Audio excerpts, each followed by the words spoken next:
Hey everyone, so I'm trying to kind of fly through the kind of more boring face-to-face stuff so I can move on to actually doing shoots and showing you the whole process of how I do the shoots and choose locations and things like that. So I want to try and get away from the indoor situation of me in front of the camera and get on to showing you how I pick things.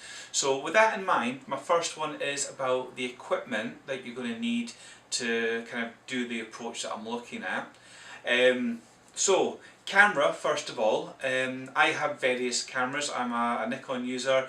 I have the D40, the D5000 and the D7000, and my camera of choice for this style of shoot is the D7000. The reason for it and what you're going to want to look for yourself in a camera is something that has a decent range when it comes to your ISO. The D7000, I don't know offhand. I know it's quite a high, it goes from 100 up to very, very high. I think it's something like 26,500 or something like that. It's a high range anyway, and the reason I want the high range because it means that if I'm shooting at 800 ISO or 1200 ISO, I'm not getting a lot of noise on the pictures that I'm taking, and this is really what you're wanting. Now if you don't mind a bit of noise, and you can get away with other cameras, and for practice and for build up, I wouldn't say go out and buy a new camera straight away. I'd say use what you've got and work with what you've got. So with that in mind then, going away from the camera to the lens you want is something that's going to give you a good aperture. Basically what you're looking is for depth of field and also for something that's going to let as much light in as possible. So my recommendation for that is any lens that's going to give you a 2.8 f-stop or better. And by better it could be a 1.4 or 1.8. I use two lenses, and I may have to throw photos up of all the stuff by the way.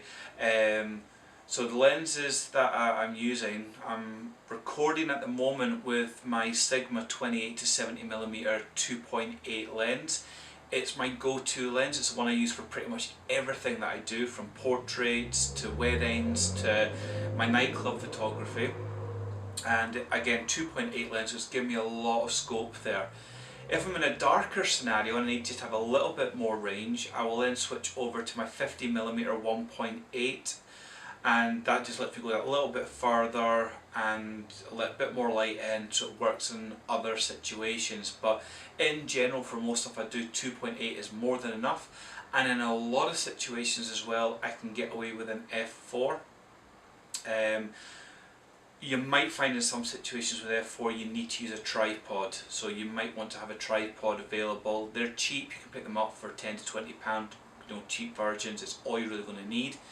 And that's it. That is the equipment you're going to be using for the whole shoot, what you see concept. And as you can see, very limited in what you need. You don't need to have large amounts of money paid out, although a 2.8 lens might cost a little bit. You might be able to rent one or borrow one from a friend till you get used to it, but you'll see quite quickly what you can do. Thanks for watching guys, and I hope everyone's starting to subscribe and starting to like some of these things. There will be more stuff coming up, and let's hope we can get something great out of it.